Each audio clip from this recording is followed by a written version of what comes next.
it would have considered the lower ranked officers.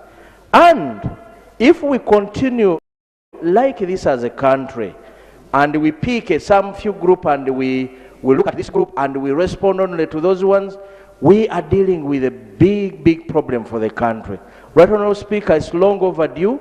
We have demanded a salary review commission in this country that can put salaries, and these salaries for everyone can be managed properly. And here we are. Today, the science teachers are increased. Tomorrow, UPDF generals are increased.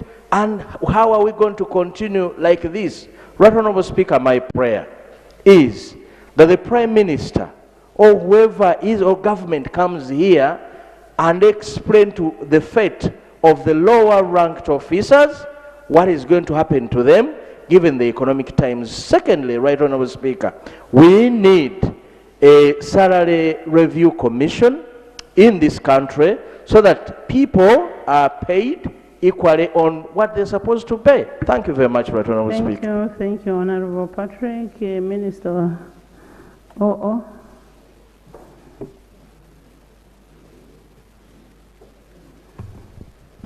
Thank you, Right Honorable Speaker. I want to thank the Honorable Patrick, whom I had watched him on the same narrative about the selective pay. The intention of the Ministry of Defense and government as a whole would be to make it available, increase pay for everyone. Whereas we are not bothered to know how many generals were considered. If it will interest this House, I think a formal statement can be brought to indicate exactly what happened. The last time the junior officers from captain and below got pay rise in 2018, the others from major upwards to the general, they never got. And the number of majors to generals are fewer, considering the economic situation that we have, which is still unpredictable. It would have been the intention of government to increase for everyone. And, but as I've said before, if it is something that needs to be clarified, I'm trying to clarify it that Clarification. There is a clarification from your neighbor. Yes. Right Honorable Speaker, I want to thank the senior from Bukidi, the minister, for his submission. But however, at the same time, Right Honorable Speaker and my colleagues, when issues of increment of salaries of forces come, they only talk about UPDF, the soldiers. I'm therefore seeking clarification from the minister.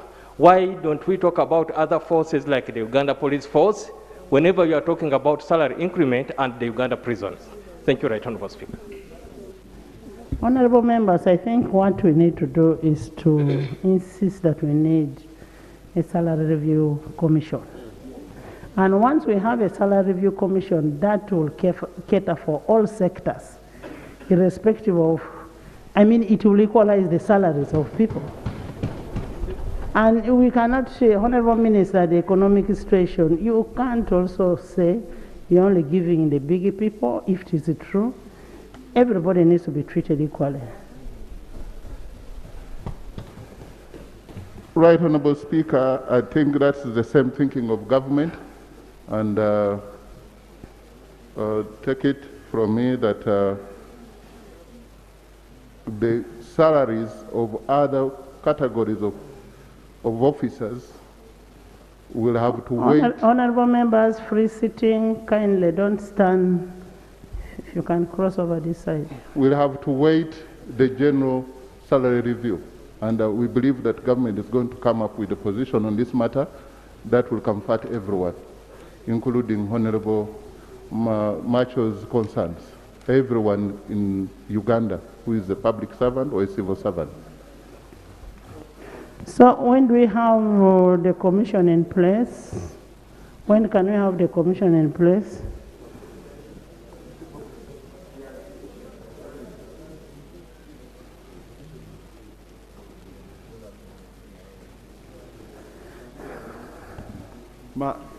Madam Speaker, we can inform the House when the Salary Review Commission will be in place in the course of next week, because they need these consultations with the Cabinet. Executive, this helps you. And whatever is being raised is in good faith. It helps the whole country, it helps everybody. Macho has talked about police, another one will talk about prison, another one will talk about another institution. So we need a commission in place, and you report back next week on the status. Honorable Aisha.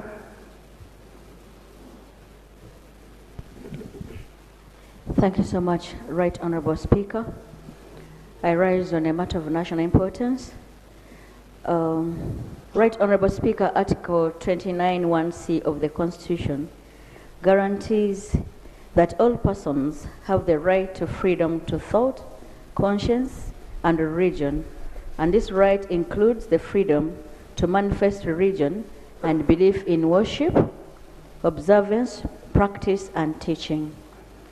In total violation of this article, the Muslim women are required to unveil when they go to acquire passport. In Islam, a veil is part and parcel of a woman's clothing. It is not decorative. Islamic faith, it is not decorative nor ornamental, as may be perceived by the officials at the passport office. It has been manifested in different schools also around the country that Muslim girls are not allowed to adorn headscarves on ground that such scarves are not part of the school uniforms. Madam Speaker, specifically, the Quran in chapter 24, verse 31, Allah commands all Muslim believing women to, among others, wrap a portion of their heads with the exception of the face, with a veil over their chest, and not to expose any unveiled part to any person they are not related to. Exceptions can be made, but cannot be in a way that exposes a woman, a Muslim woman, forever, just like a passport photograph does. Madam Speaker, for emphasis, according to the guidelines for passport photographs of the International Standards Organization, ISO, and the International Civil Aviation Authority, Organization, ICAO, which are responsible for standardizing travel documents, head covering for religious reasons are permitted for passport photos, so long as the facial features from the bottom to the chin, to the top of the forehead, and both edges of the face are shown clearly. Madam Speaker, the act of coercing Muslim women to unveil derogates and impairs their freedom to practice their religion and manifest as such. This deprives Muslim women the right to practice their religion as guaranteed by the Constitution. Further, Madam Speaker, these actions are discriminative since persons who manifest other religious practices are not forced by the schools or passport offices to remove their clothing before services are offered. Right Honorable Speaker, it is this august House that is comprised of the people's representative that can help to redeem the feelings of the Muslim women that feel discriminated. My prayer. I pray that this Parliament intervenes into this matter, restrains the passport office and schools from violating Muslims' freedom to practice their religion and manifest such practice. So I pray. Thank you so much. I got the same information, a same complaint from nuns, that is from the Catholic Church. And we must address both of them, the nuns and the Muslims. Prime Minister.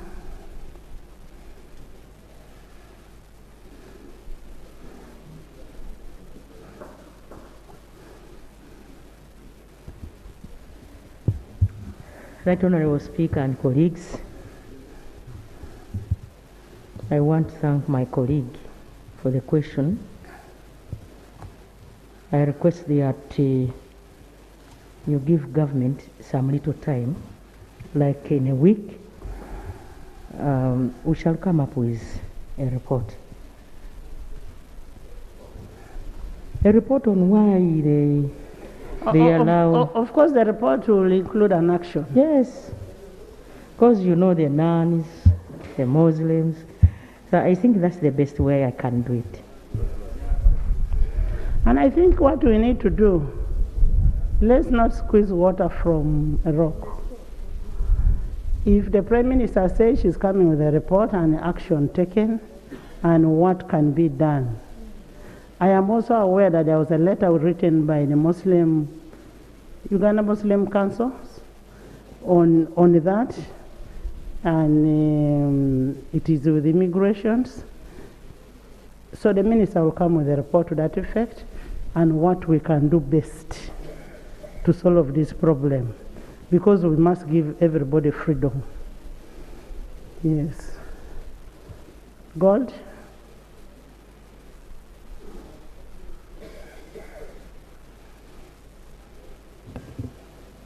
Thank you, Right Honourable Speaker. Aloysius Mukasa Tolton Gold is my name, Member of Parliament representing Lubaga South. I rise on a matter of national importance in regards to the unregulated use of marijuana by some of our citizens with a misconception that it cures the effects of COVID-19 and other diseases. Right Honourable Speaker and Honourable Members, we all know that at the time of COVID-19 pandemic broke out, no one was prepared for it, and not even the scientists were aware. So this state of affairs forced our people to improvise with using traditional remedies, including concoctions made from local herbs, in order to fight the coronavirus infection. While it is not medically proven to have curative capacity against COVID-19 disease, marijuana is one of the herbs that is believed by our local people as potentially effective in suppressing coronavirus infection. For this reason, many local people resorted to use of marijuana leaves, both as an immune booster and as a local remedy in fighting COVID-19.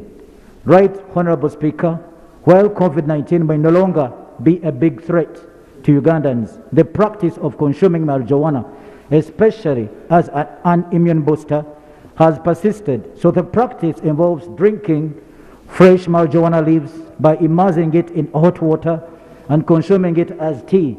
So this is also a belief that this concoction is a natural remedy in the treatment of cough.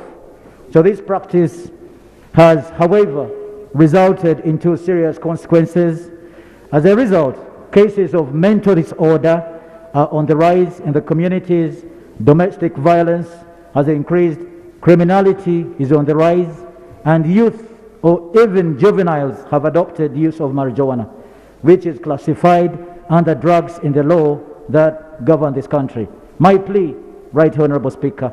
Right Honourable Speaker, I want this House to move the Minister for Health to kick off a mass sensitization campaign on dangers associated with the use of marijuana, with an intention to discourage people who are unknowingly or knowingly using it as a natural remedy against certain diseases. Second, the National Drug Authority should make a clarification on the risks or the benefits of marijuana use. Finally, if there are health benefits associated with marijuana use, let the Ministry of Health pronounce itself on a matter and come up with guidelines for use, not for safe use of this weed. I beg to submit, Right Honourable Speaker. Thank you very much. Thank you so much, the gold. And if you remember in 2016, this parliament enacted an act on the narcotic drugs, which marijuana was part of it. All what we need is to enforcement of what was passed in the act. Honorable Minister, Prime Minister.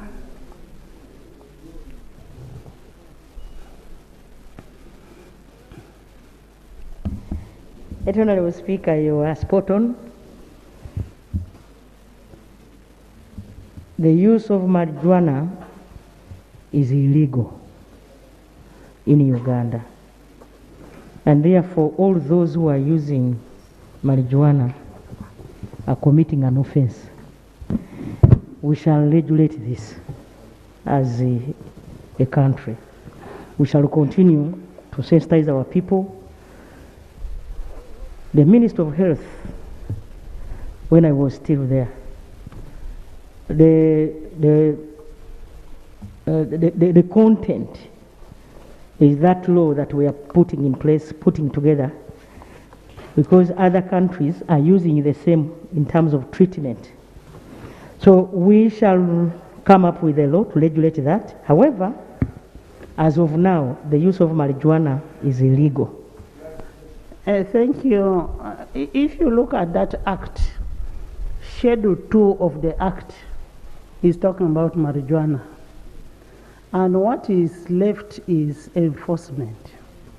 Now, the enforcement, that's why we're saying, when we pass some of these laws, the ministers should take it upon themselves to popularize the act. But nothing has been done. And the member is asking for us to make another law, which law is already there. What we need is implementation. Yes.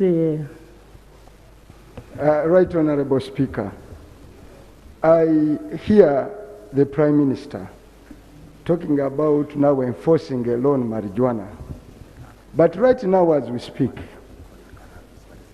large-scale marijuana is being grown commercially in this country. I'm aware of farms in Kasese, I'm aware of farms in many other parts of the country. Butambala is Mira, I'm on clarification. So, two, the global trend, countries that we have all gone to now, marijuana is on the open. Actually, the normal trend now is not to abolish. The normal trend is to regulate, sensitize, and let people grow. Because it's medicinal, it's needed for commercial purposes.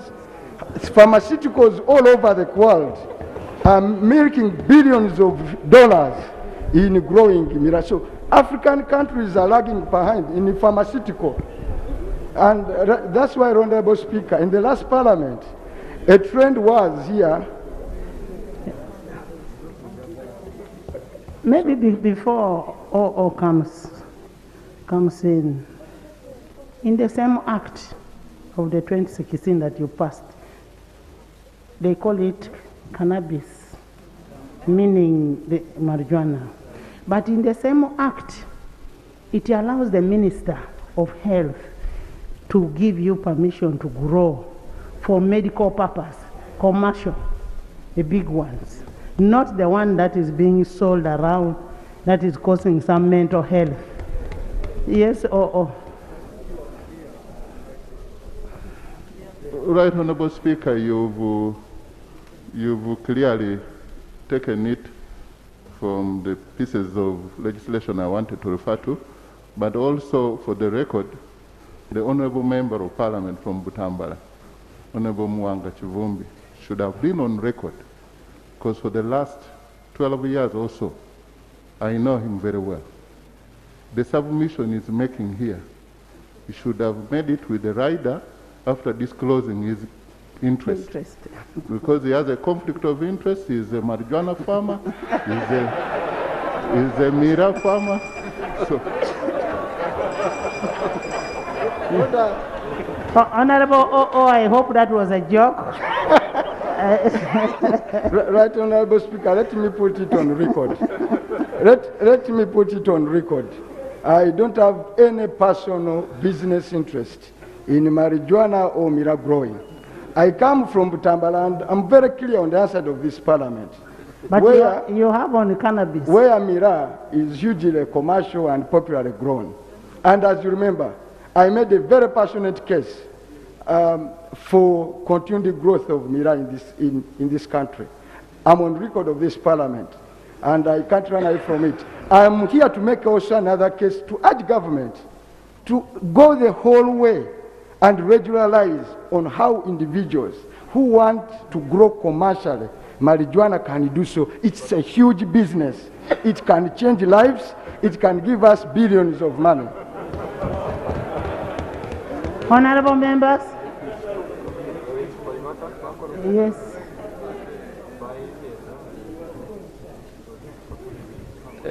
Thank you, Right Honourable Speaker.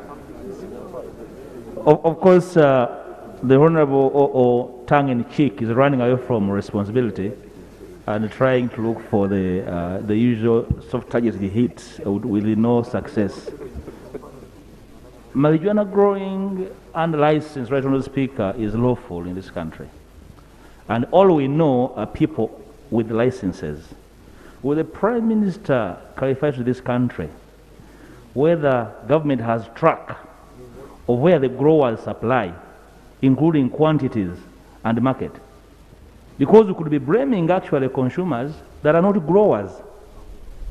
The growers are known and licensed by government.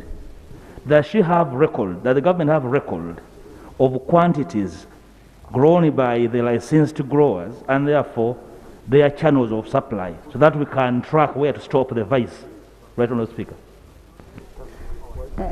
I think what government should just do is to regularize popularize the act, the law, and make sure that the people who are doing that are brought to book.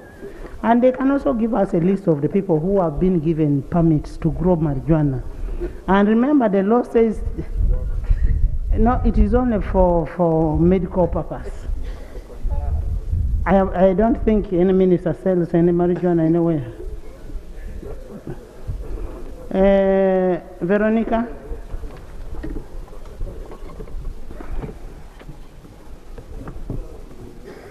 Thank you, Right Honourable Speaker. I rise to highlight the plight of the people of Migaju, Remiliti, Chakajiga, and Chitemi, all in Commercializing district. Right Honourable Speaker, Bukomansimbi district benefited from the government program under which valley dams were dug and constructed for both livestock and domestic use. Over the last 3 months, Honourable Speaker, we have lost 8 people. Among others, we have Mr. Mutabazi Sovga, Musasizi, and Mr. Kavumbali. They all met their death while they drew water for home use. My prayers, Right Honourable Speaker, I pray that the government, while constructing these dams, do fence off the dams, otherwise we are likely to lose many people. Secondly, I request, or we request as people of Commercializing that pumps are installed at the dams to enable communities collect water without having access to the dams. Thank you. First of all, Prime Minister, I want to thank you so much that the front desk is full. Congratulations. And we are happy when you ministers are here. We are really very happy to have you here. Some time back, Honorable Veronica came and said there was a drought in the area. Government took an initiative and put dams, which was a very good initiative, really, a very good initiative. We want to thank government for the initiative. Now she has come back. The dams are killing people. Honorable Prime Minister.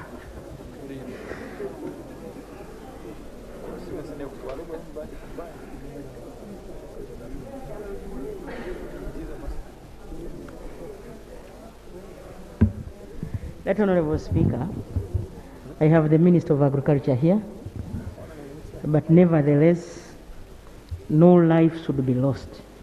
So we need to protect everybody.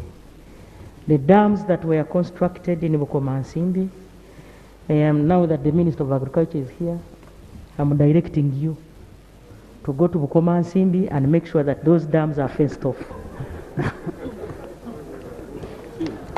Honorable Minister of Agriculture, you are directed to go to Bukomansimbi and ensure that the dams are fenced. Not just going, fenced. Thank you very much, Right Honorable Speaker.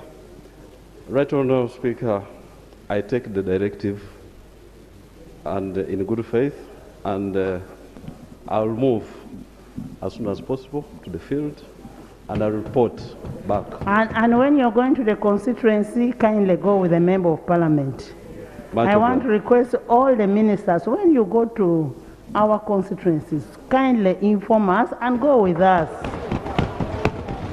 Much obliged, Right Honorable Speaker. I want to thank Honorable Kasai, who was in my constituency and was there representing me and talking for me. Thank you so much. Yes? Thank you for your indulgence. I want to thank the Prime Minister for a quick directive. But the entirety of the members' prayers have not been considered. Fencing off means no access. The member made the point that the fencing is necessary and then pumping. That's the commitment we wanted on record, whether you have resources, provide pumps, not fencing off.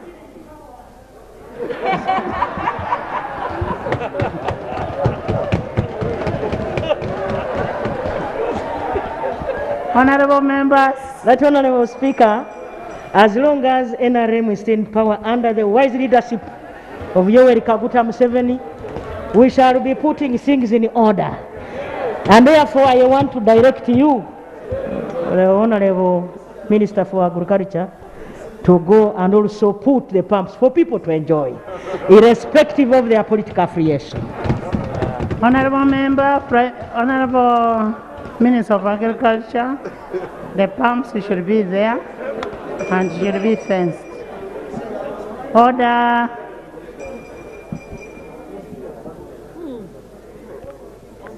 Members. Thank you very much, Right Honorable Speaker. Right Honorable Speaker, I would like to take the directive again and promise that I will go to the field, not only to fence, but also to put a micro system to pump water from the dam for the community. Thank you. Thank you. Yes, Procedural. Thank you, Honorable Speaker. Honorable Speaker, I want to thank you for guiding us very well. But the procedure matter I'm raising is in regard to the Prime Minister. I know they are in power after having stolen us. Now, will it be procedural okay? If whenever she comes there in power, we shall also respond that you stole us. Will that be good procedure? Order. Will that be procedural okay in this House? Because I've been here, I know the Prime Minister can respond. No. But sometimes the statement of we are in power, we are saying you stole our power. We warn you. So would it be procedure required, no Speaker, to proceed that form where the Prime Minister will come and members are raising their serious issues, but sometimes it becomes a little funny by maintaining their system of stealing our votes. Chagulanyi won this country. Presidency. Honorable members. Otherwise, shall we proceed like that, right now, Speaker? Honorable members, the Prime Minister did not say it on microphone, so I don't take it as, can you? Now you're speaking like somebody from where? There's no speaker from Karungu, West Constituency. Now, Honorable Musomesa. Musomesa, that was a light moment for the House. What would happen after a holiday? People have been busy. That was a light moment. Honorable Nambose. Thank you, Right Honorable Speaker. For the answer, I am Nambozo. Nambozo Wamala Florence. Yes, Right Honorable from Speaker. Sironko District. Thank you, Right Honorable Speaker.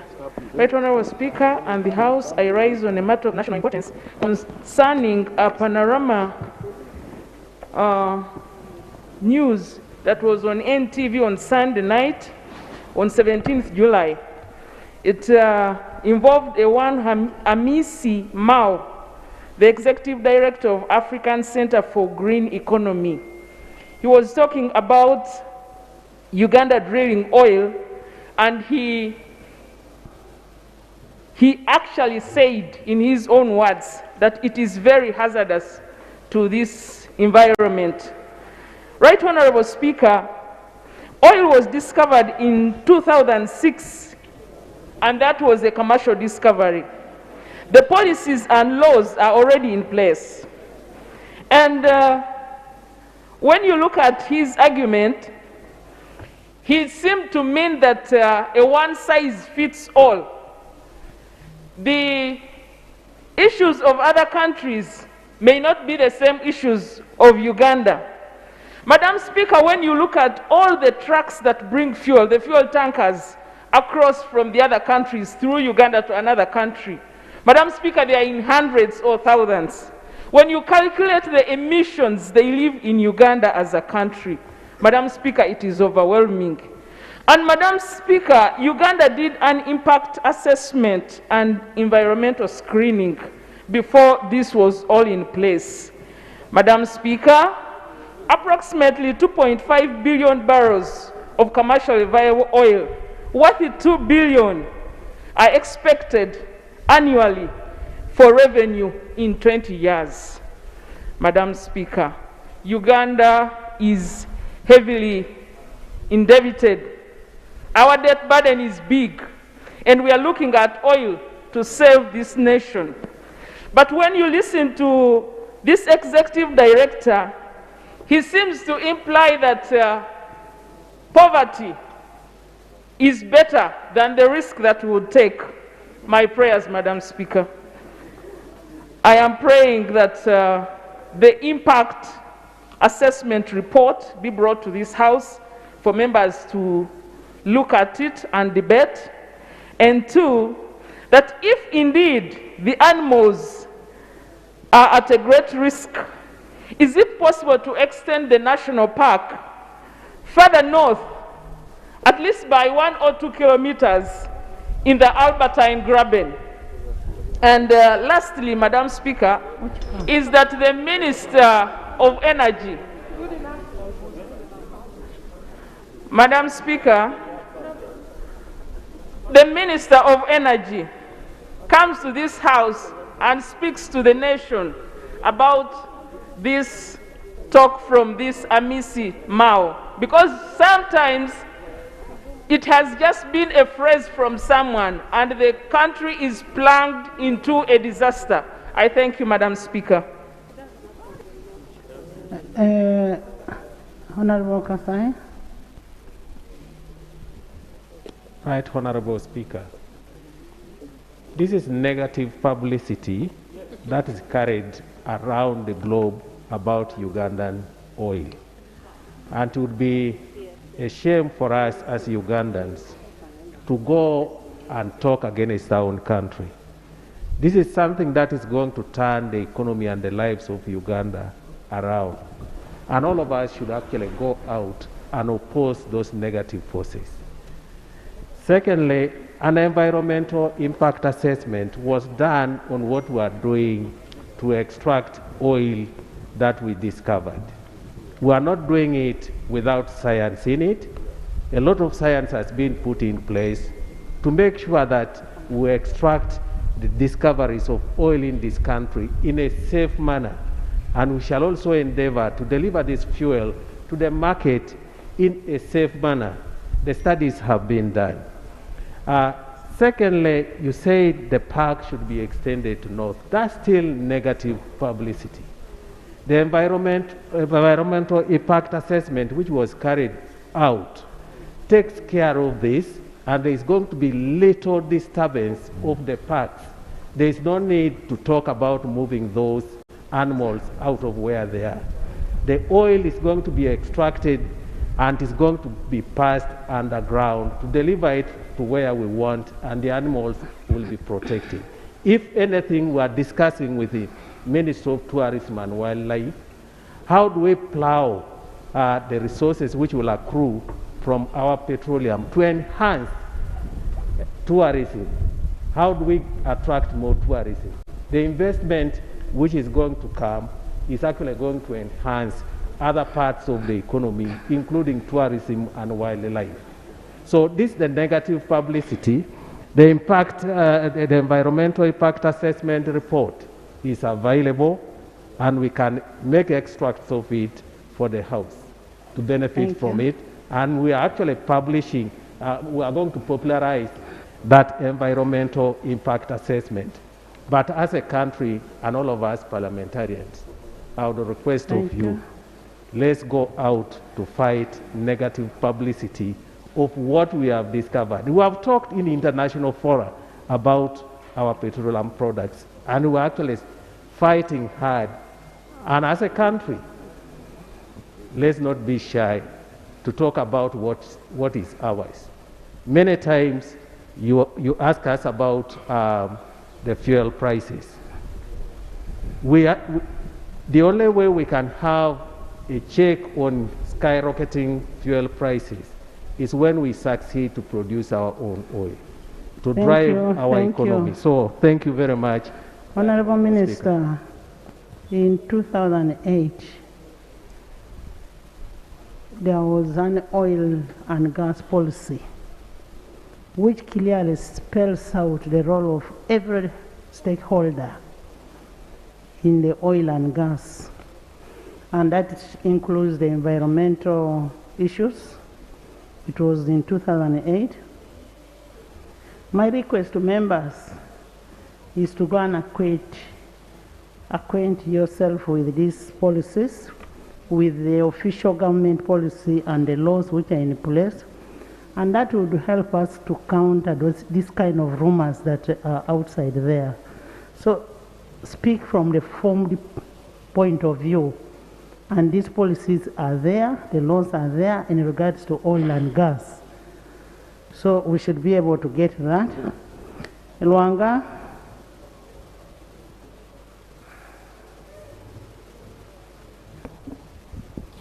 Thank you so much. Members, be brief. Thank you so much, Right Honorable Speaker. For record, I'm Honorable Ranga Jime, representing the people of Njeru Municipality in the Muyukwe District. Madam Speaker, I rise on a matter of national importance about the lack of electricity in my electoral area. Right Honorable Speaker and colleagues, Njeru Municipality is a home to 2 hydropower dams of Bujagari in Waksi Division and Nalubale in Njeru Central Division. Right Honorable Speaker, recently when government was constructing the Bujagari hydropower dam, it promised the people that gave in their land for the construction of the dam an electricity distribution all over the villages in the municipality.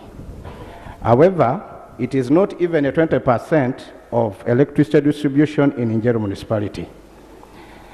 Being that Njeru Municipality is now growing into an industrious municipality, Right Honorable Speaker, it is very important and urgent that the communities around these industries also benefit from the electricity that is being powered from the dams.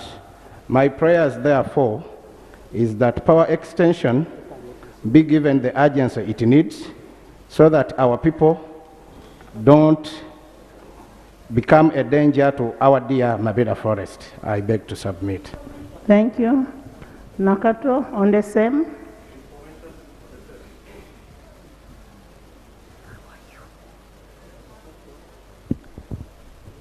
Thank you, Right Honorable Speaker. On the same note, Right Honorable Speaker, I want to put this at your desk, that Wienda is also underserved. With due respect to the leaders representing Kamuli, we face the similar problem, As in, we had some other investors who had brought some factories and smaller scale industries in the district. But majority of them have closed them down because there is no power. Even at the district level, we have an institution also of a nursing school that cannot run a school, moreover a tertiary institution, using a generator. Right, Honorable Speaker, it is good we have the Minister concerned to electricity or energy here. Out of 100, Buyende and Kamulizi served 10% of the electricity. During the time of Urea, during the time of Umeme, we have been left behind. Right, Honorable Speaker, my prayer is that you really consider these two districts. Thank you. Honorable Minister, members, whoever has issues of electricity, please get all your issues and forward it to Minister of Energy. Honorable Minister.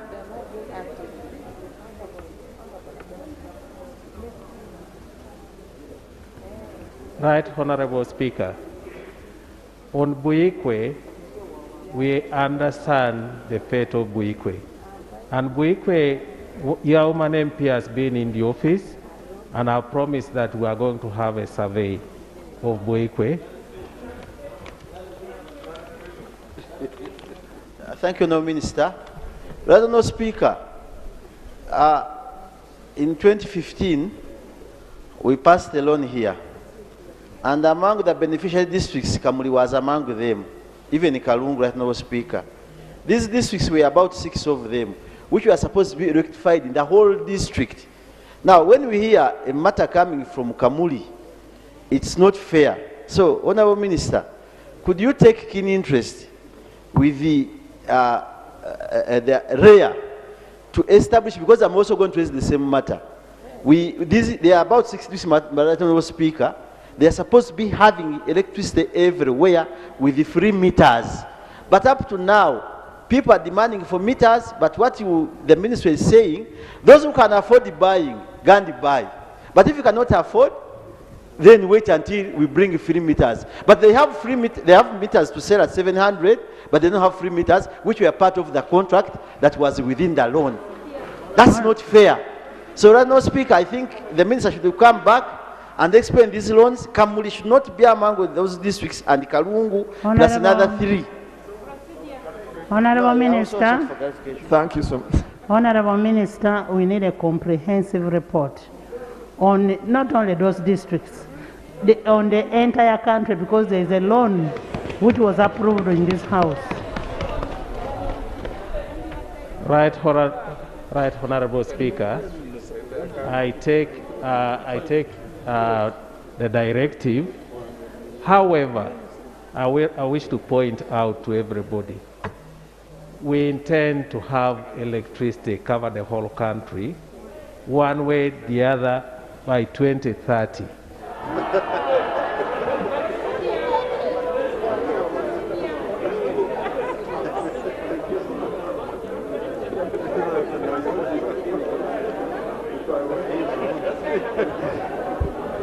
Honorable Minister, we approved the loan in this House.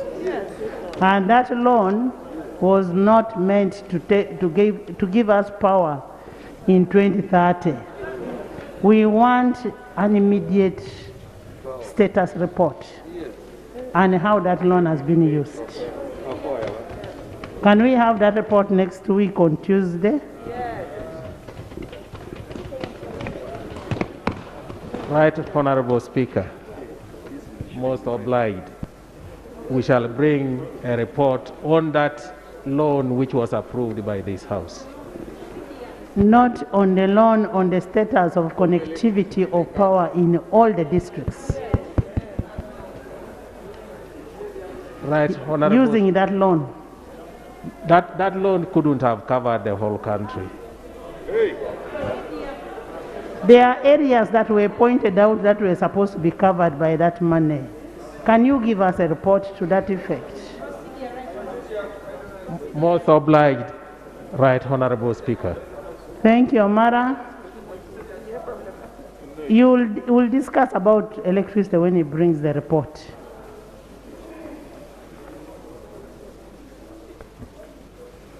Thank you very much, Right Honourable Speaker, for giving me the opportunity. Right Honourable Speaker, I rise on an urgent matter of national importance regarding the invasion of Otuke villages by some armed people who went there and cut down rice plantations, banana plantations, and fruit farms. Right Honourable Speaker, just to give you a perspective, the recent U-boat statistics shows that Otuke is the third poorest district in Uganda, with a per capita income of $64.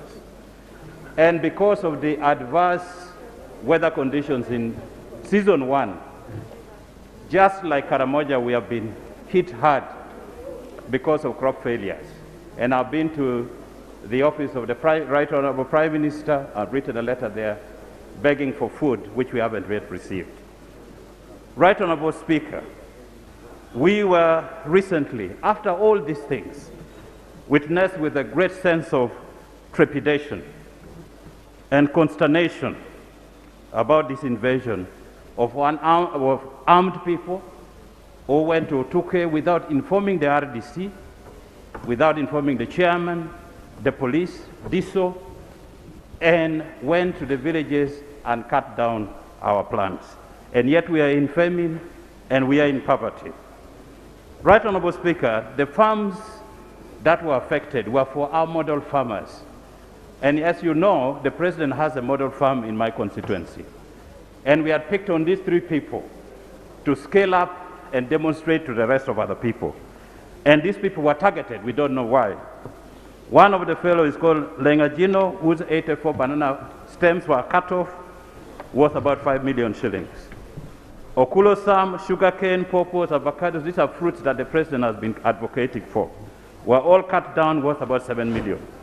And then Okulo David, his 30 acres of rice fields were chopped down, and other matoke fields. Total about 5 million. And all these I know get word in Otuke Town Council. Honorable Mara. Yes, please. Was it in your district where they were showing, social media was showing when they were slashing? Exactly. What you people saw on the social media was actually from Otuke. Right Honourable Speaker, 2 of these farmers were arrested, that is Okulo Sam and Okulo David were arrested and taken to Otuke District Police Station. And they were forced, each one of them, to pay 1 million shillings so that they can be released. Right Honourable Speaker, the violations against our people's food rights is a fulcrum that rallies people against an establishment, and it's something that we must completely reject. Right Honourable Speaker, this poor implementation of government policy and presidential directives loaded with incompetence and injustice of attacking soft spots, targets and looting from them must be repudiated. Right Honourable Speaker, instead what we have witnessed in Kampala is lack of action by the Ministry of Water and Environment in Kampala. There is information. Yes. Thank you, Right Honourable Speaker. Right Honourable Speaker, I just want to give honourable colleague and the House some additional information, where I also seek clarification from government. Last Sunday, I was in Kasilo attending a burial. I was shocked when the LC3 of Bugondo, while addressing the mourners, informed the mourners that if you have grown rice in the wetlands, I have got instructions from the President's office through other DCs who have received 1,000 slashers. We are going to slash all the rice in the wetlands. So now, Right Honourable Speaker, maybe the government needs to clarify whether that's the position of government. We know very well the President said some people from Eastern Bukedi, they'll be compensated, but others who are in the wetlands should be chased. So, Madam Speaker, this would be the time government would think of giving these people amnesty, given that we are facing famine crisis. they would be given amnesty for this season, let them harvest, but they should not return there. So I was really much perturbed. I also saw that thing on video, or which honorable. So we really want to know whether government has given these directives. RDCs have got slashers to have rice garden slash. It's really very disturbing. Or they are doing it out of their own. Thank you, Right Honorable Speaker. Thank you, Honorable Member. Can you conclude with your prayers? Yes, Right Honorable Speaker, we have seen that the Minister of Water and Environment, they are implementing this policy in a very wrong way. Kampala, like the way to Kulambiro, Kisasi, people are actually taken over. Wetland. If you look at the road going to Kawempe to Kajansi, factories have taken over and they have diverted even water. So, Right Honorable Speaker, here are my prayers. Can you give us your prayers? My prayers are for: 1, the victims whose rice fields, banana plantations, fruit were destroyed be compensated by government of Uganda, estimated at 19 million shillings.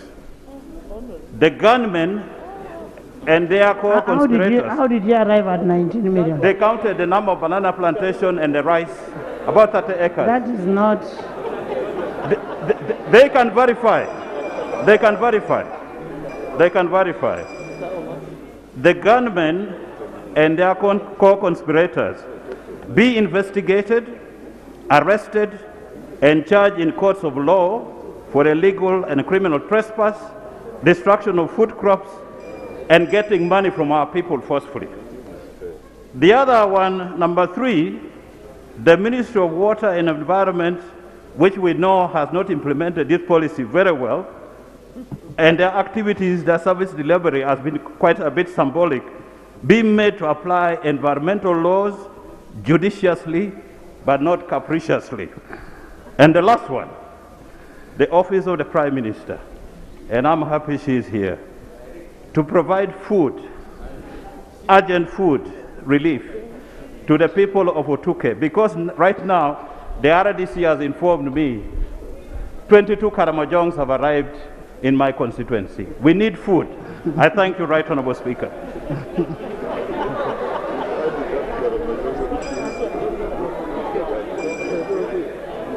Honorable members. Right Honorable Speaker, I want to lay. Honorable member, what have the Karamojong come to do in your area? We don't know. I've just received even a photograph. The RDC is having a meeting with them now. What is the relationship between the Karamojong and the army men that we don't know. The RDC is having a meeting with them, and we really need to find a way of handling them. Right Honorable Speaker, with your permission, I would like to lay the evidence. Which evidence is that? Of the crops that were cut, the arrests that were made by the police of these people here, sought for record purposes. Thank you. Honorable Prime Minister, that issue was raised by Honorable Jonathan, and we said as a house, we could allow these people harvest their rice, and when you look at the rice which was being slashed, the rice was almost ready. This would help us even to avert that situation of no food. So, Honorable Prime Minister, I know you're going to take an action, please.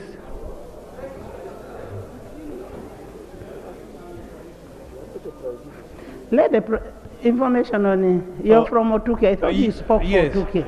Yes. Honorable Speaker, yeah, I want to thank you so much for the little minutes you've given me.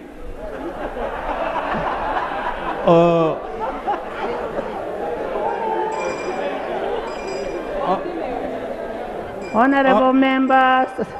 Honorable Speaker, and what my colleagues has raised on the floor, it happened in my constituency on the 12th and on the 13th this month. And it is true what happened. And the information and the clarification what I wanted to give our minister. The community of Otuke, they're really appealing as well if they would give them a demarcation for the wetland boundary.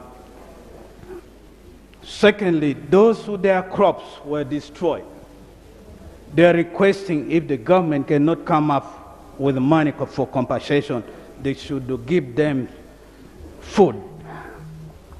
Over 30 years, we took a suffer about the cattle rustling, and Honorable Polo just mentioned, our RDC just called here at 12 o'clock, he talked to us. Our brothers and sisters, mostly women and children, just walk from Karamojo region right now, 22 of them, they settled in Otuke, in Okwon Town Council. And the community are You're gathering. saying the women have moved from Karamoja? Yes, women and children. They're 22 in numbers. Right now, they're collecting food to make sure they cook for them, but later in the evening, they must walk back home. So you see the situation where Otuke people are going through. Honorable Speaker, And the the Minister. people, the women are harmless. They're harmless. They're walking majestically like those who are going for wedding, and the children. And yeah. Thank you, Prime Minister.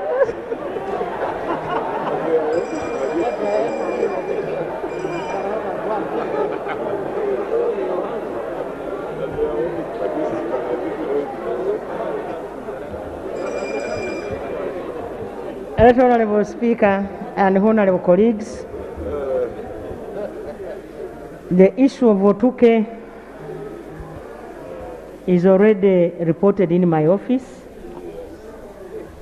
by the woman MP, and now the information we have got from our brothers will help us to do thorough investigation. Honorable colleagues, the ministry has a directive from Cabinet to see that we restore our environment.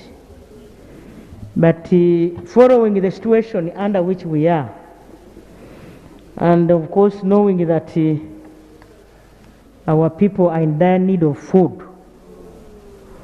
I request you, Right Honorable Speaker and colleagues, to allow me handle this in my office as leader of government business, involving the Ministries of Agriculture, Ministries of Water and Security. One, to investigate whether, you know, my brother has talked of 19 million. I don't know whether he got this figure from the chief government valuer. But the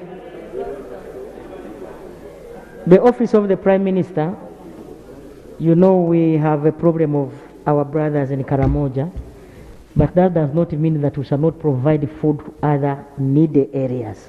We shall give you food. Then two, we agreed in Cabinet to demarcate the boundaries of our people.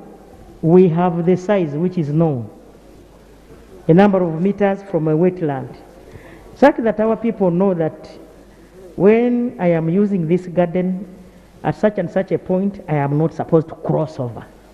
So this is going to be done across the country, not only in Atuke. We shall start with these wetlands of Chibuku, you are aware. Kampala is a hot spot and we shall handle it head on. All those areas we are talking about, Rueza and everywhere. So colleagues, I want you to take a note of the following. One, that investigations into those that went to Atuke and destroyed people's food will be carried on. Clarification? Thank you. Thank you, Right Honorable Prime Minister.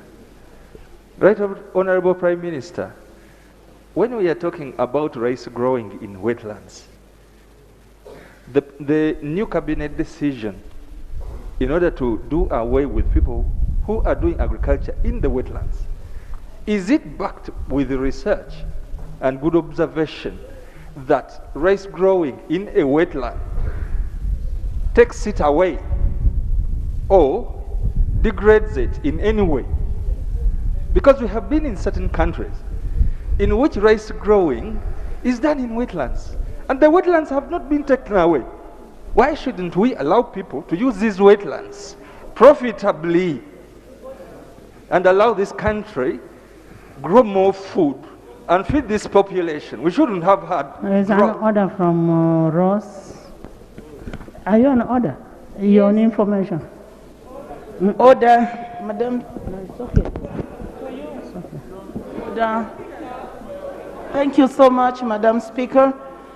The point of order I would like to raise to my colleague is the fact that we're saying, the government is saying that they must restore the wetlands so that we do not have continued degradation. Therefore, is he in order to say that the wetlands should continue to be used for growing other than allowing the current people who have their rights to finish it and let us have the wetlands be reclaimed? Thank you. Honorable members,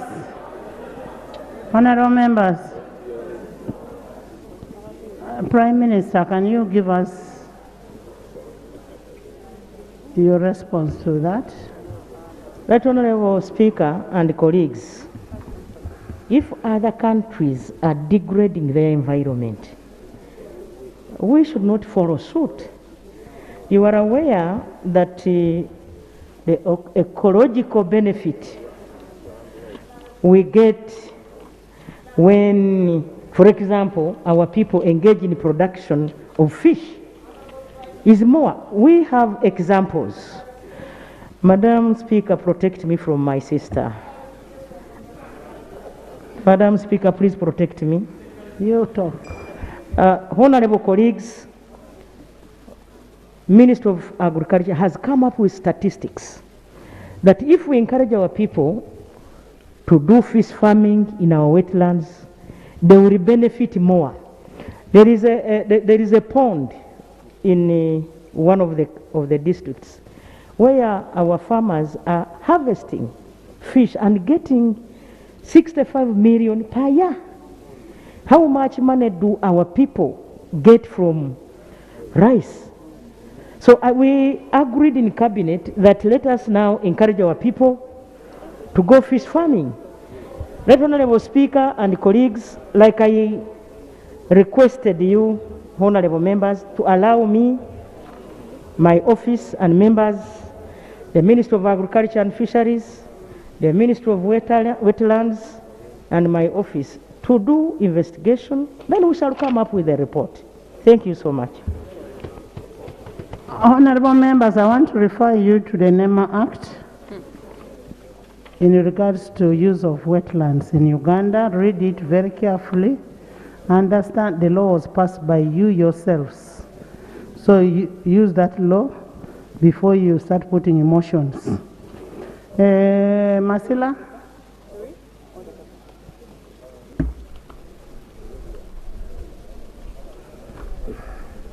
Thank you, Madam Speaker, for this another golden chance. You made me proud in the last session that I was number 2 in my region in Bugisu. After Honorable Nandala, on the number of times, of course a few times I rose on this floor. I'm Musila John for the record, Buvolo East in the Msindwa district. I hope that I will do the same this session, Madam Speaker, with your stamina, intellect, and of course, undoubtedly, your beauty. Honorable Musila, can you speak? Speak, please go ahead. Honorable Musila, speak your point.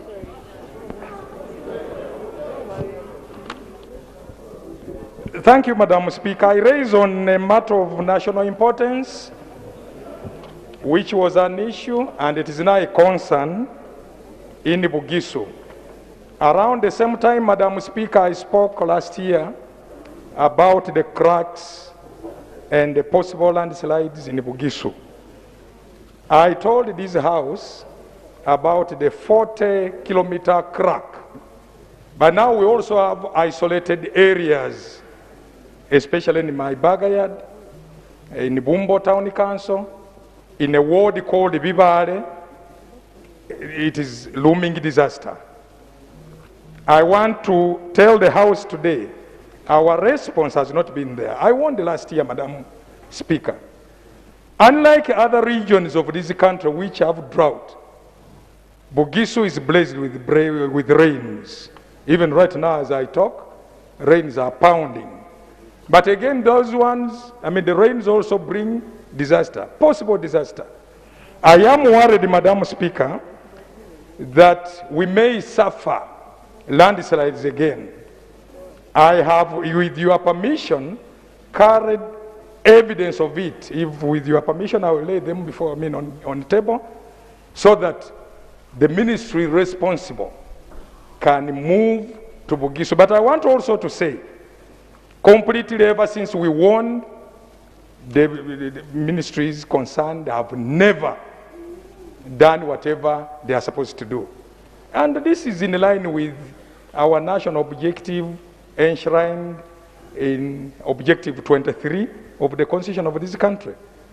My prayer, therefore, is that the Ministry of Disaster especially visits these places with the looming danger. And especially, Madam Speaker, with landslides, they warn. God is very good. They warn fast. The cracks, you see them gaping and becoming larger. And for now, it is worse. So I want my prayer to the ministry, one, to expedite the issue of Bonambotier resettlement. Secondly, to also establish evacuation camps, if possible, so that in the case of an emergence of a disaster, people can be evacuated to such safe places. Thank you. Thank you. Honorable Musila reported the same thing. And these are things that, these are disasters that happen in Honorable Nambeshe's constituency. Whereas you're crying for drought somewhere, for them they have the rain. But also rain causes disaster. We need to take an action on what he has raised, and you need to see what is happening on the ground. Honorable Prime Minister.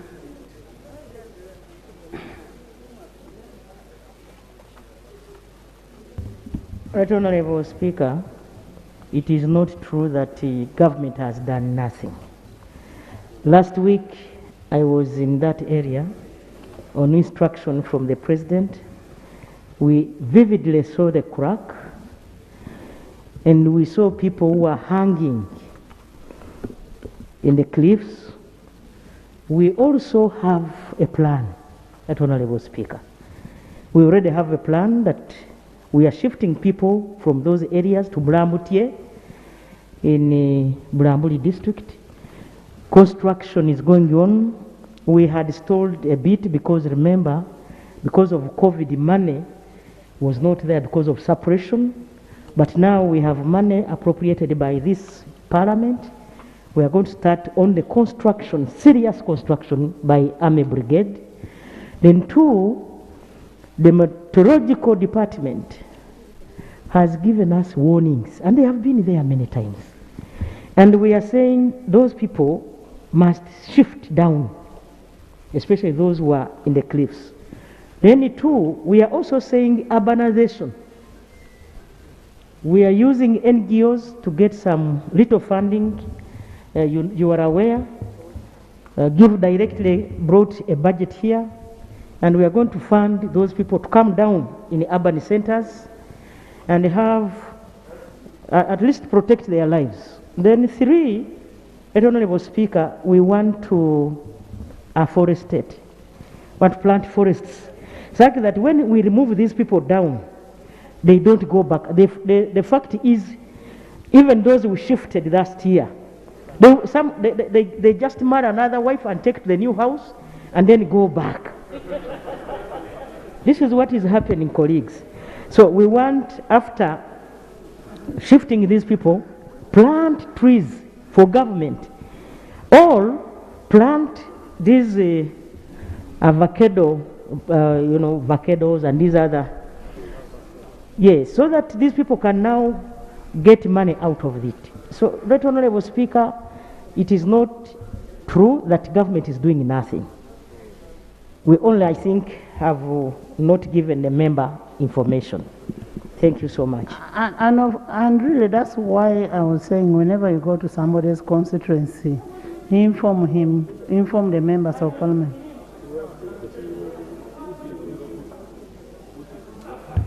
Colleagues, last week we were together with my brother. He's aware of everything. I was there with Honorable Nandutu. Nandutu, please come and give more information. Come and give more information. Chairman, BCU. Come and give more information. You are disturbing my minister.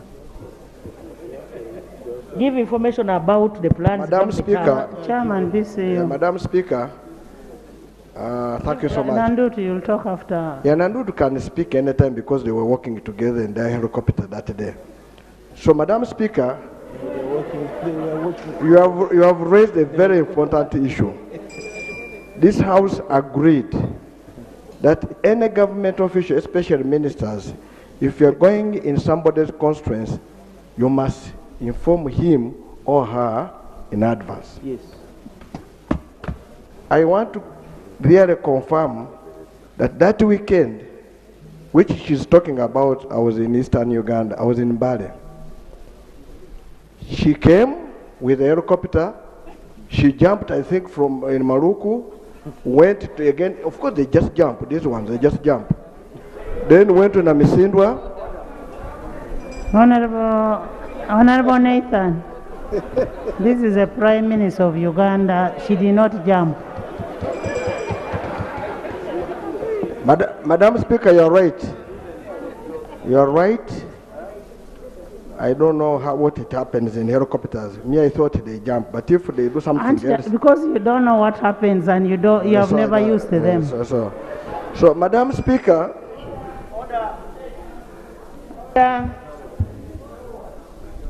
Order. Right Honorable Speaker.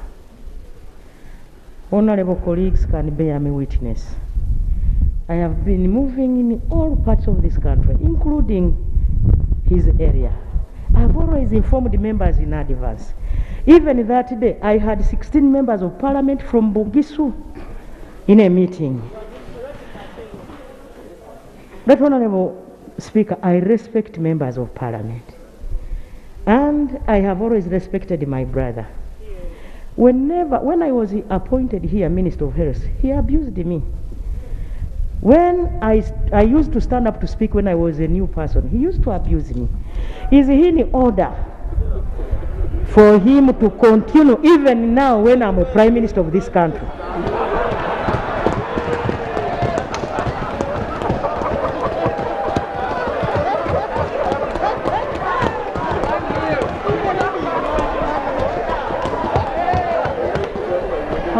Honorable Nathan.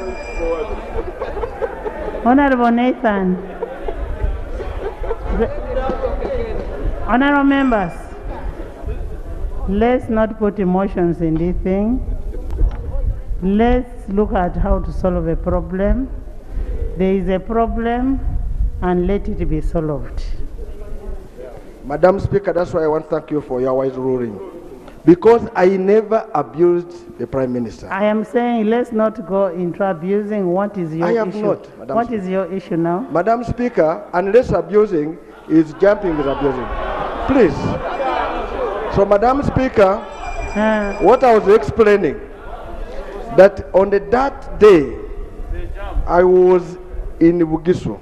Okay, what do you think? What should the solution be? The solution is informing. Because if he had told Honorable Musela that she's going to Namiswindo for that crack, even I was an interested party.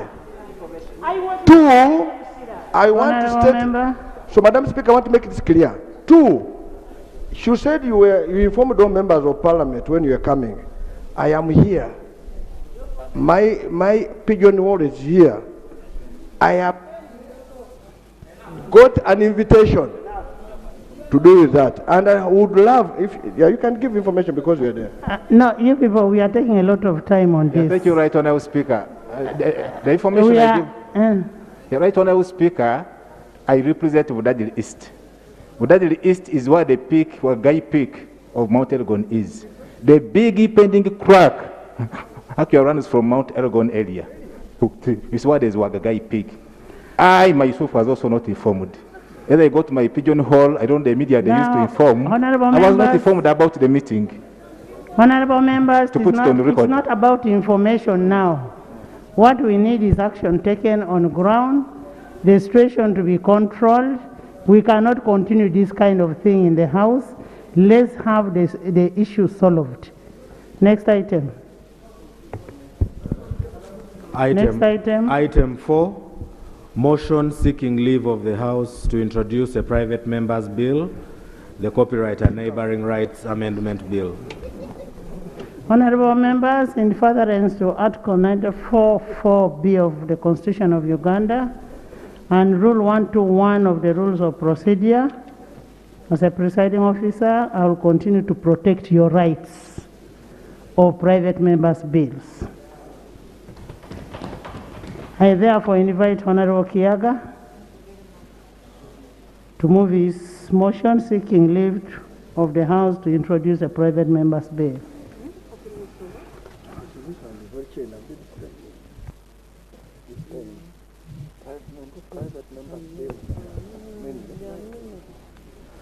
Thank you very much, Right Honourable Speaker, for the opportunity to stand before this august House with a motion seeking leave of the House to introduce a private member's bill entitled the Copyright and Neighboring Rights Amendment Bill. Right Honourable Speaker, I move under Rules 56, 121, and 122 of our Rules of Procedure of Parliament. Right Honourable Speaker and Honourable colleagues, whereas Article 79 of the Constitution of the Republic of Uganda 1995 empowers Parliament to make laws on any matter for the peace, order, development, and good governance of Uganda. And whereas Article 94, Section 4B of the Constitution and Rules 120 and 121 of the Rules of Procedure of Parliament permit a Member of Parliament to move a private member's bill, and well aware that the Copyright and Neighboring Rights Act of 2006 is the law that governs the protection of literary, scientific, artistic, intellectual works, and all their neighboring rights in Uganda. And further aware that since the enactment of the Copyright and Neighboring Rights Act, a lot of success has been registered in recognizing the literary, scientific, and artistic intellectual works and all their neighboring rights, and the exploitation of such works for the benefit of their authors. We are concerned that due to the passage of time, some aspects of the copyright law, some aspects of the Copyright and Neighboring Rights Act have become outdated, especially in the light of advances in technology and emerging international best practices, which have all registered an increase in the nature of copyright works that can be protected, changes in how copyright works can be exploited, and infringement, and increase in the revenue arising from the exploitation of copyright works, which all necessitate changes in the law to address these developments. Right Honorable Speaker and honorable colleagues, we are further concerned that notwithstanding the success registered so far by the Copyright and Neighboring Rights Act, the Copyright and Neighboring Rights Act has not spurred an uptake. Privilege, Right Honourable Speaker. Privilege. The Copyright and Neighboring Rights Act, Right Honourable Speaker, privilege, has not spurred an uptake. Honourable Hillary, can you continue? Yes, comrade. Right Honourable Speaker, I'm complaining about the noise here. I'm unable to hear in the lobby. The noise? Yeah. Prime Minister, your members are making noise.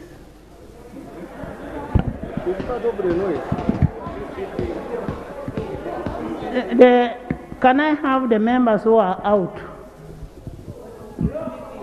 Look.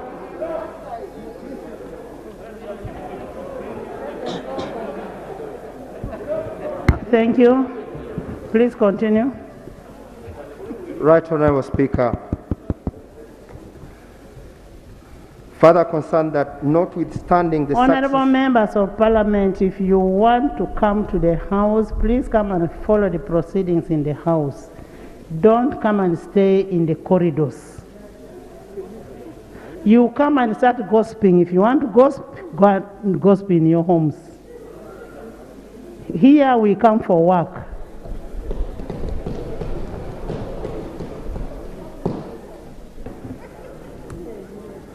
Thank you very much, Right Honourable Speaker.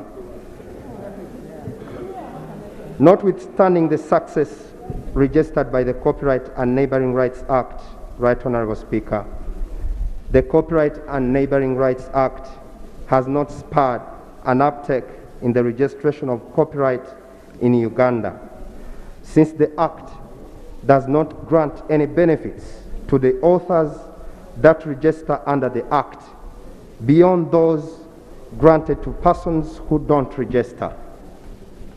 The Act does not recognize the rights of the composers of artistic works and instead assigns rights of such persons to producers.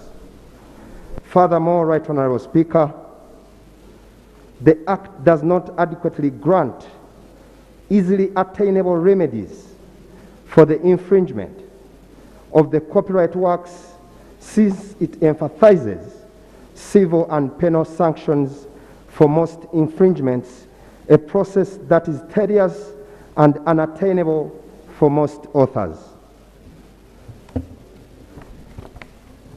Right Honourable Speaker, honourable colleagues, recognizing the role played by the copyright in the development, social inclusion, cultural diversity, and human development, especially through providing financial reward to authors of protected work, the promotion, formalization, establishment of a domestic creative and innovative industry, the generation of revenue, and the balance of trade through exports of creative arts and services, employment creation for Ugandans, boosting of local and international tourism, and preservation of Uganda's tangible and intangible heritage.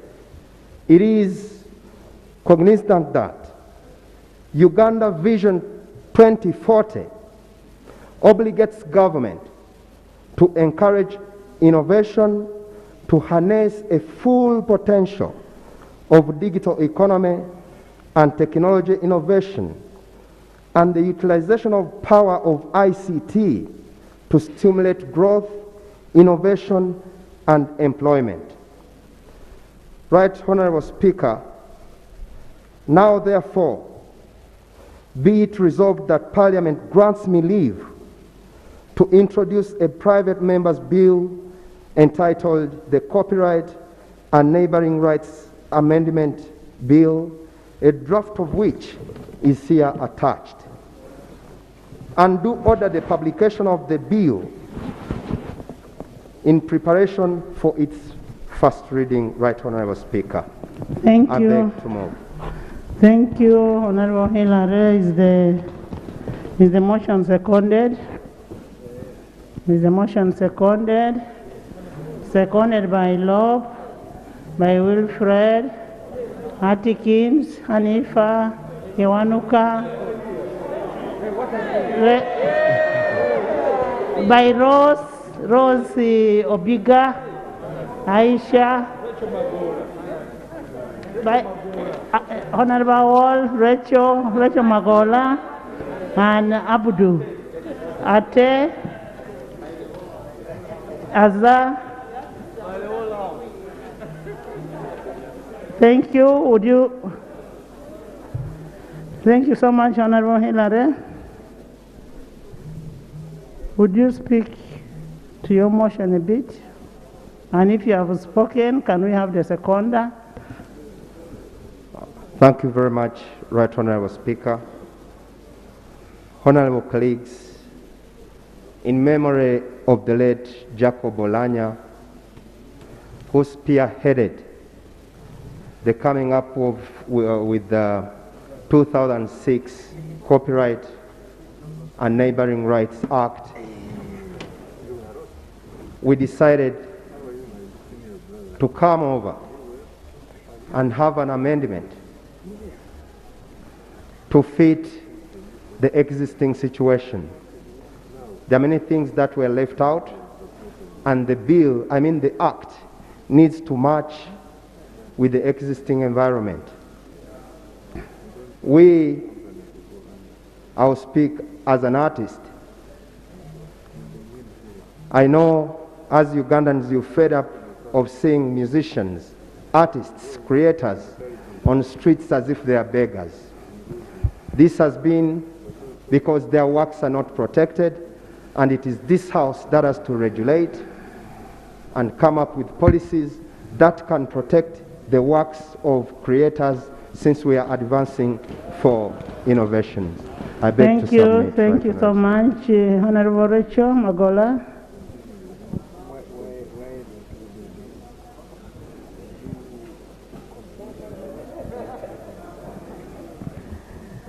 Thank you, Right Honorable Speaker and honorable members. Since enactment of the Copyright and Neighboring Rights Act, a lot of success has been registered in recognizing the literary, scientific, and critic intellectual works and their neighboring rights, and the exploitation of such works for the benefit of the authors.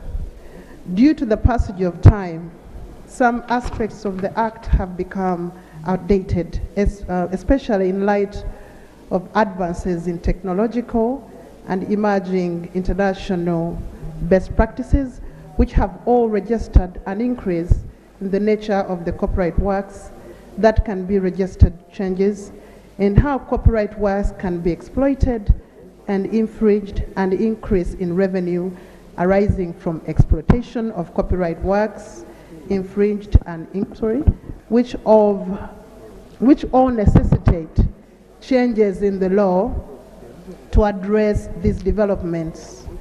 There is therefore need to amend the Copyright and Neighboring Rights Act 2006 to international best practices by A, refining the definition of original work in relation to works that can be protected. B, include work eligible for copyright protection, political speeches, interviews, and speeches delivered during any judicial proceedings. C, recognize and protect the rights of a composer of an artistic work. D, enhance the functions of the Registrar of Copyright. E. Establish a register of copyright and prescribe the mode of registration of copyright. F. Empower the Registrar of Copyright to improve administrative penalties and statutory damages for infringing copyright works. G. Empower a holder of a copyright or neighboring right registered under the Act to claim statutory damages against a person who infringes a registered copyright or neighboring right. H. Empower the Registrar of Copyright to settle disputes under the Act. Honorable Member, you're just seeking for leave. You'll explain that at committee level. Thank you very much, Madam Speaker. I beg to submit. Thank you. Honorable members, I want to thank you so much. Honorable Abudu, 1 minute.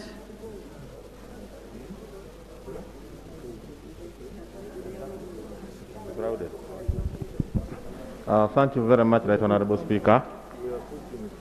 I want to thank you for considering this motion under Rule 25 to allow the member really process it and present it to the House.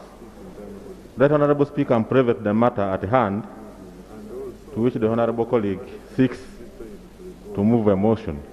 Right Honorable Speaker, internationally, the practice has been to promote copyright and neighboring rights. You find that in the USA, for example, the person filing for rights and the holder of such rights is given a minimum of 20 years. And the issue of enforceability is actually taken sort of. But Right Honorable Speaker, I find that one, this is the industry which employs very many Ugandans. It's an industry which is very attractive and can be a foreign exchange earner. But you find that the holders of such rights end up very miserable when their rights are reproduced, sold, and done otherwise. Even when, for example, when you think of the telecom companies, they actually use those rights, but they give a very meager percentage to the producer. And actually 7%, Right Honorable Speaker. So this is a well-placed motion, Right Honorable Speaker, and I beg to second it and really appeal that the House actually consider this very fast and we process it. I beg to move. Thank you so much, Honorable Kiaga and the seconders.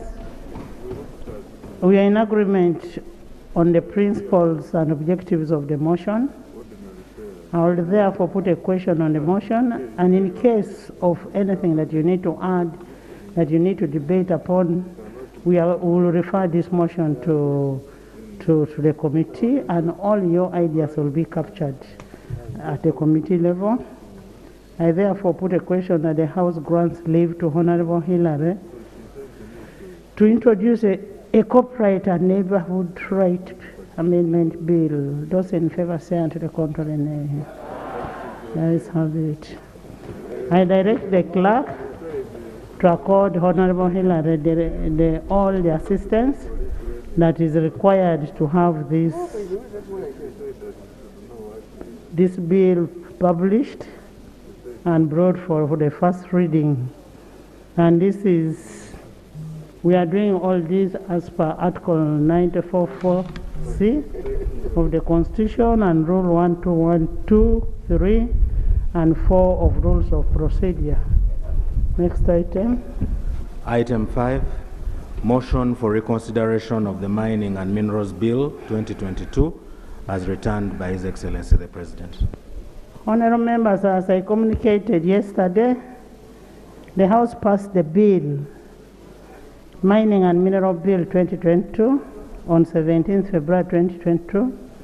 The bill was duly transmitted for presidential assent pursuant to Article 91(1)(2) of the Constitution of the Republic of Uganda. His Excellency the President, through a letter dated 18th June 2022, returned the bill for reconsideration of this House. That is pursuant to Article 91.3 of the 91.3b of the Constitution. I referred this bill to the Committee of Environment and Natural Resources, and the committee report is ready. However, the procedure enshrined in under Rule 143 of the Rules of Procedure requires the Minister, and in this case the Minister of Energy and Mineral Development, to present a motion to that, and I invite the Minister of Energy and Mineral Development. Right, Honorable Speaker. I rise to move that the House considers the following motion without notice under Rule 59, Sub-Rule 1J. Motion for reconsideration of Mining and Minerals Bill. Thank you. Is it seconded? Seconded by Honorable Bahati, Abe, Obiga, Helen, Annette, Wino, Nandutu. Thank you. Honorable Chair, would you love to speak to your motion? Briefly, Minister.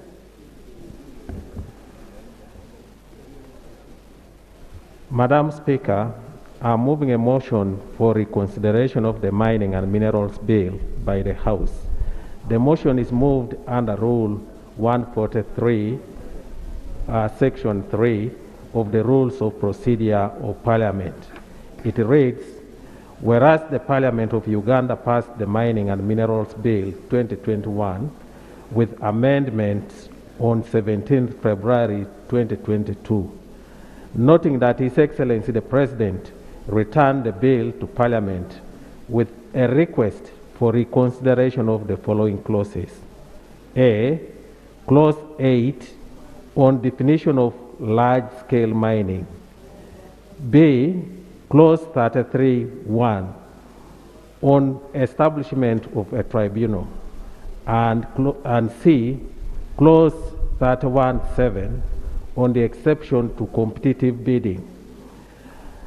Now, therefore, be it resolved that Parliament reconsiders the bill as requested by His Excellency the President. I beg to move. Thank you, Honorable Minister. Chair of the committee.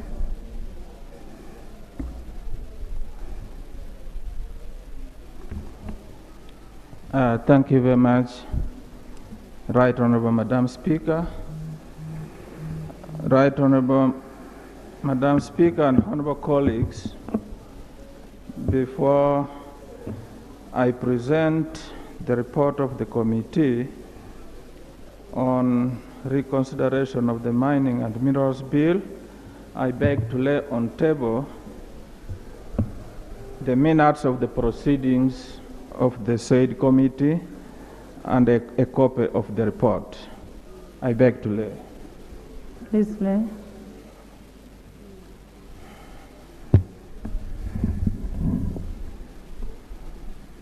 Right Honorable Speaker and honorable colleagues, this is a report of the Committee on Environment and Natural Resources on reconsideration of the Mining and Minerals Bill 2021. Right Honorable Speaker, as you've already stated, the Mining and Minerals Bill 2021 was passed by this House and referred to His Excellency the President for his assent. The President has considered the bill and referred it back to Parliament with the objection to 3 clauses. It is against this background, Right Honorable Speaker, that on the 19th of July 2022, in accordance with Article 91, Sub-Article 3B, and 91(4) of the Constitution of the Republic of Uganda, Your Honor referred this bill for reconsideration by the Committee on Environment and Natural Resources. The said articles require Parliament to reconsider a bill that has been returned to Parliament by the President with a request that the bill or a part provision thereof be reconsidered by Parliament. The committee considered the bill in accordance with Rule 143, Sub-Rule 2 of the Rules of Procedure of Parliament, and I hereby report as follows. General observations about the impugned clauses of the Mining and Minerals Bill 2021. Right Honorable Speaker and Honorable colleagues, the first one is on the definition of large-scale mining. Clause 8 of the bill defines large-scale mining to mean the intentional mining of minerals in mechanized operations involving the excavation of large surface pits, sinking of shafts, driving of adits, or other underground openings with the limitations to the extent of the mining operation dictated by the extent of the ore body and annual ore production volumes or throughput exceeding 1 million tons. Right Honorable Speaker and Honorable colleagues, His Excellency the President of Uganda argues that the current definition, if maintained, has the effect of excluding projects such as Kilembe mines, Makutu rare earth elements, Rubanda and Muko iron ore, which are complex and capital intensive, but may not meet the annual ore production or throughput exceeding 1 million tons. He recommends that this definition should be deleted and instead a new provision numbered 59, threshold for large-scale mining, be inserted under cross-heading large-scale mining. That this would give the Minister powers to prescribe the threshold for large-scale mining under the Act for different minerals.